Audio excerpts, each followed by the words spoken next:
అయితే 2 వారాలుగా కొనసాగుతున్న ఫోన్ ట్యాపింగ్ సిట్ విచారణ డ్రామా కార్తీక దీపం పార్ట్ 3 సీరియల్లా కొనసాగుతూనే ఉంది. బీఆర్ఎస్ ప్రెసిడెంట్ కేసీఆర్ గారికి నిన్న సిట్ నుంచి ఒక నోటీస్ వచ్చింది. అంటే జనవరి 29న, కానీ ఈరోజు జనవరి 30. అయితే కేసీఆర్ గారు సిట్ టీమ్కి నాకు అపియర్ అవ్వడానికి కొంచెం టైం కావాలి అంటూ విజ్ఞప్తి చేశారు. యాక్చువల్గా ఈరోజు ఫోన్ ట్యాపింగ్ కేసులో 3 గంటలకి సిట్ విచారణకి అపియర్ అవ్వాల్సిన కేసీఆర్ గారు ఈరోజు 116 మున్సిపాలిటీస్ అండ్ 7 కార్పొరేషన్కి లాస్ట్ డే నామినేషన్స్ అవ్వడం వల్ల ఈరోజు నాకు కుదరదు, ఇంకెప్పుడైనా ప్లాన్ చేయండి అంటూ రిక్వెస్ట్ చేశారు.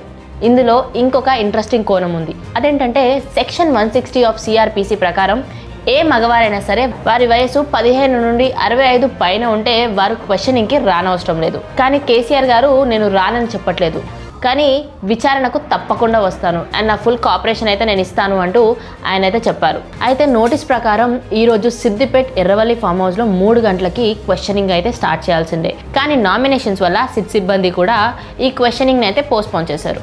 ఈరోజు మళ్ళీ ఎప్పుడు విచారణ జరపాలి అన్న తేదీని అయితే రిలీజ్ చేయబోతున్నారు. అయితే ఇంకెన్ని రోజులు ఈ సిట్ విచారణ డ్రామా కొనసాగుతుంది? ఈ కార్తీక దీపం సీరియల్కి ఇంకెప్పుడు ఎండు పడుతుంది? ఎలాంటి ప్రూఫ్స్ లేకపోయినా మాజీ ముఖ్యమంత్రి కేసీఆర్ గారిని ఎలా విచారణకు పిలిచారు? దీనిపైన మీ ఒపీనియన్ ఏంటో మాకు కామెంట్స్లో చెప్పండి.